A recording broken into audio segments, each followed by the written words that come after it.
So you're saying Chocolatito will Chocolatito, Guillermo Rigondeaux? He would get fucking stopped. No, he'll knock out Rigondeaux? What? If he moved up, you don't think he can knock out? Nah, if he moved up, he would get stopped by Rigondeaux in 6 rounds. Why? Because he's too damn small, and as you can see, the last man who was hitting him upside his head, you do not want to be taking them punches from Rigondeaux. He broke the last man's jaw with 1 shot. In 2 rounds? 2 rounds. He's too accurate, and his defense is way too technical. You gotta hit something.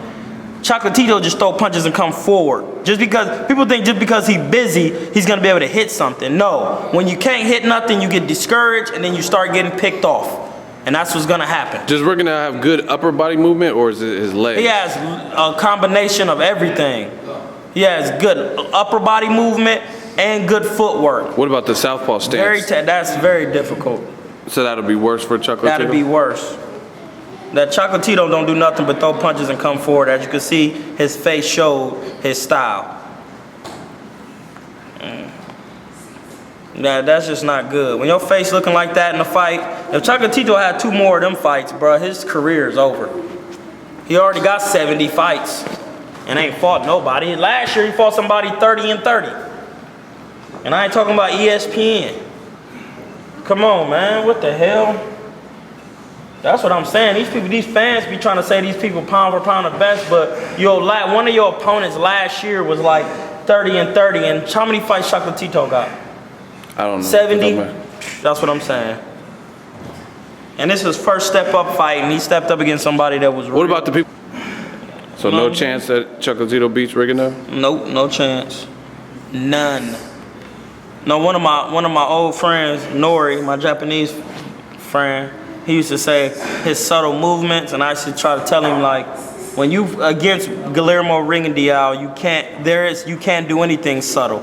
You have to be very fast, because your subtle movements are not going to be fast enough to do what he's doing, and he's going to be picking you off so fast that you're not even going to be able to do anything. Guillermo El Chacal Rigondeaux versus Moises Flores on the Cotto versus Kirkland card, February 2017. What up, Fight World? It's your boy Ego, and I'm back with some more boxing. Now, as I usually do, some of these fights aren't necessarily talked about as much, and I try to shed light for all the boxing fans, all the people that don't know. And there's some fights out there that to me are good fights, sleeper fights, not necessarily Canelo versus Chavez Jr., but fights you should probably be on the lookout for. Now, you've seen the clip at the beginning. Troy King, he said it perfectly. When you're in there with Rigondeaux, you really can't make mistakes. Now, Rigondeaux, he's been ducked. To me, he's the most avoided, if not one of the most avoided fighters in boxing. And I say he's more avoided than Gennady Golovkin, because yes, Golovkin has been avoided by some. However, when it comes to Rigondeaux, people leave the division to not fight him. I repeat, people have left the division in order to not fight him. Now, the Scott Quigg Carl Frampton winner was set to fight Rigondeaux. He was the mandatory, and they all knew it. It was highly publicized and ordered by the sanctioning body or whatever. All of a sudden, Carl Frampton breaks Scott Quigg's jaw, beats him, and says, oh, you know what? I can't even make this weight anymore. I'm moving up. Moves up, fights Leo Santa Cruz. Leo Santa Cruz made the plunge a little bit sooner. Everybody was talking about Rigondeaux, Leo Santa Cruz. Santa Cruz, he's a good fighter. This is the thing. I'm not here to play sides. I like all these fighters. But facts are facts. Dead ass beat facts. Mad facts. That's what I'm all about. And it was very publicized and talked about. Team Santa Cruz did not want to fight Rigondeaux. Even his dad was saying, Leo Santa Cruz's dad, who is recovering from an illness, so I'm just telling you what it is. At the time, he was saying, oh, we don't like the Rigondeaux style, and it's boring. There's other fights for my son, stuff like that. They did not want the fight, period. Scott Quigg, he was on the Anthony Joshua, Eric Molina card, recently moved up. So these guys are chasing the big paydays, and they know Rigondeaux is still down there. They know he's not the biggest. I think Rigondeaux can make 118 personally, but they all moved up. From Scott Quigg to Carl Frampton to Leo Santa Cruz, all moved up. Now, you name the other person in boxing. There's people who are feared and avoided, but name somebody who was in talks to fight 3 different motherfuckers, and all 3 of them left the division in a short period of time. That didn't happen with Golovkin. Like, Canelo may be coming up to the division officially, to 160. Danny Jacobs is fighting him, so he's not leaving the division. It's not like he's like, man, oh, Golovkin's here, I'm out of here, I'm going to super middle. You know what I'm saying? People actually fought Golovkin. Like, even if they had no chance or whatever, Dominic Wades and stuff like that, Curtis Stevens, they fought him. David Lemieux, his first title defense, he fought Golovkin. So you can't say he's the most avoided when people are leaving the division and ignoring Rigondeaux as if he does not exist, period. But there is someone stepping up to the plate. His name is Moises Flores, and he's from the same place as I was born ready, Canelo Alvarez, right? So from Guadalajara, Mexico. He's from Jalisco. And they call him Chucky after the movies. Your own personal mojo, Doc. Sure, how you want it, broken leg? Hey, Andy, I thought we were friends to the end.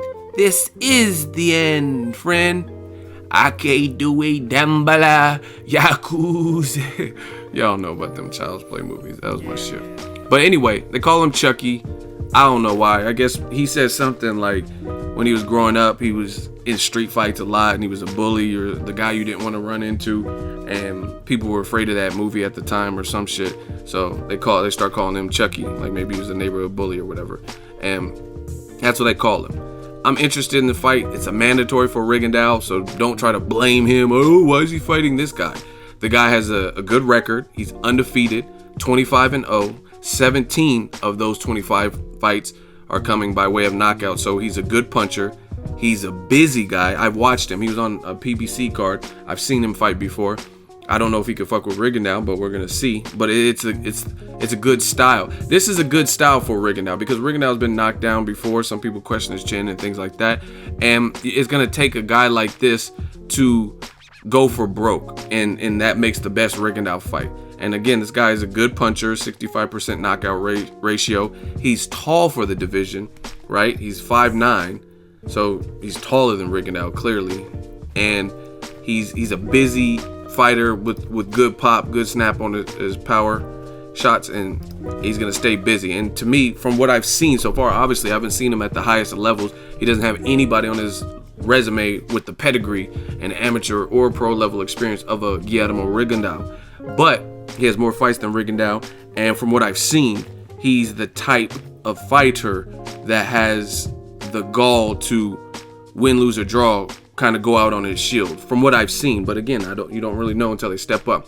But identical knockout, him and Rigondeaux. Rigondeaux has less fights. Rigondeaux's 17-0, but they both have the same knockout ratio, 65%. Rigondeaux's coming off of breaking another jaw. He's 6 years older and he's only 5'4", so he's giving up 5 inches in height. It's a mandatory, and it's a guy from, again, the same area as Canelo, Guadalajara. So if you know anything about Mexico, they have some dangerous parts in Mexico. You know what I mean? Some of them kids are real tough. So I'm looking forward to this. Moises Flores. It's I don't think Canelo or whatever, Cotto-Kirkland should be a pay-per-view, but this is better that they're adding, you know what I mean, adding a fight like this, a mandatory. And again, this is the type of style that it's going to take. See, I said this before, and I'm going to say it again to you guys. Rigondeaux is highly skilled. He's a sniper, sharpshooter. He's a southpaw. He's experienced, both amateur and pro level. He's beaten Nonito Donaire, a guy bigger, stronger. He's beaten Joseph Igbeko, Jazza Dick, all these guys, right? Amagasa, a featherweight who came down, things like that. So he's highly skilled. To me, there's 2 ways to beat a tactician, a technical fighter. Either A, you have superior technique and you're more technical than them, like they're good tech, like what's his name? Terrence Crawford versus Victor Postal.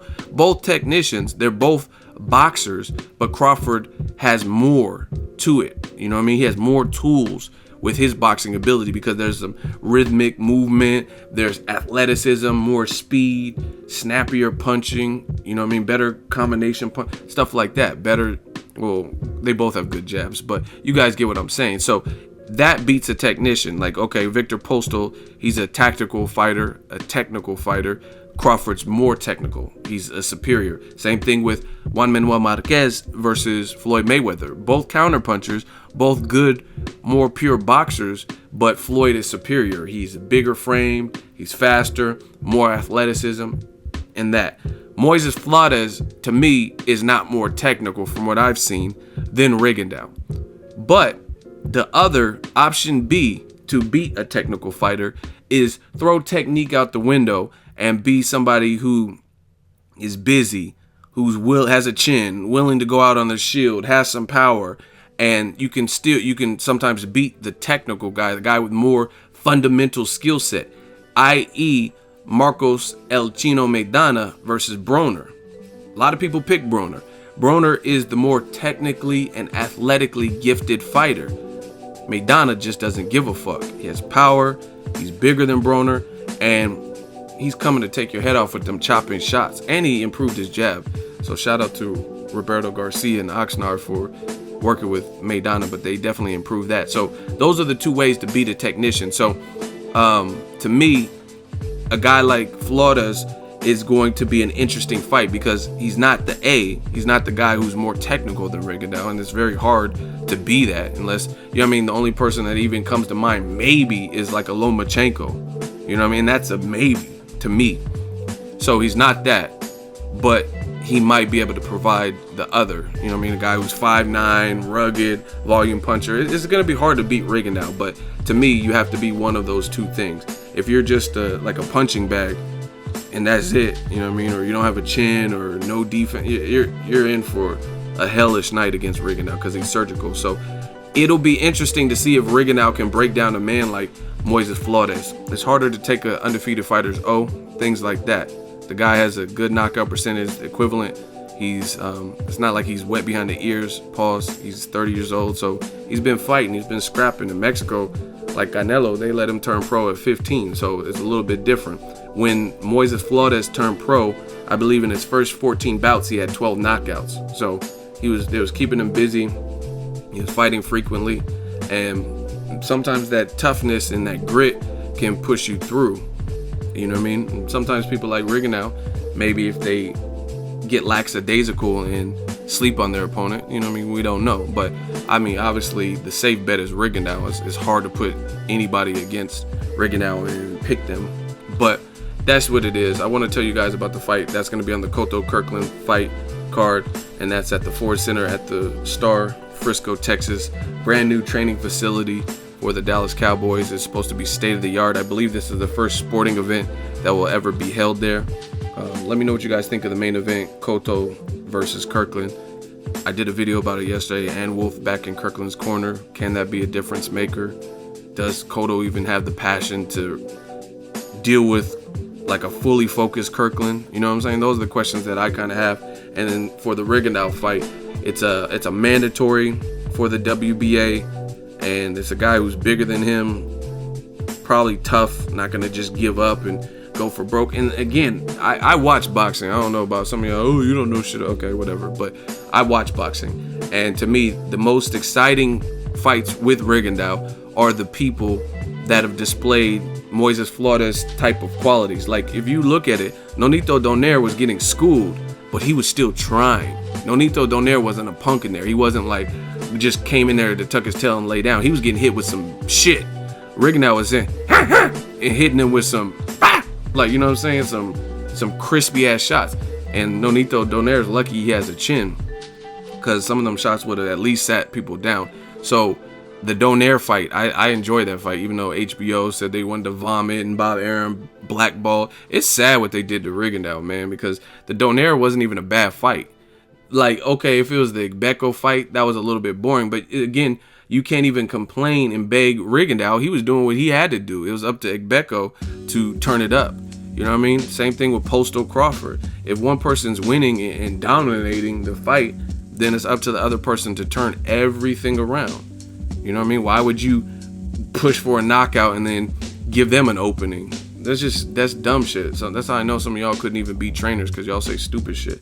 But it's sad what they did to Rigondeaux. He's a quality fighter.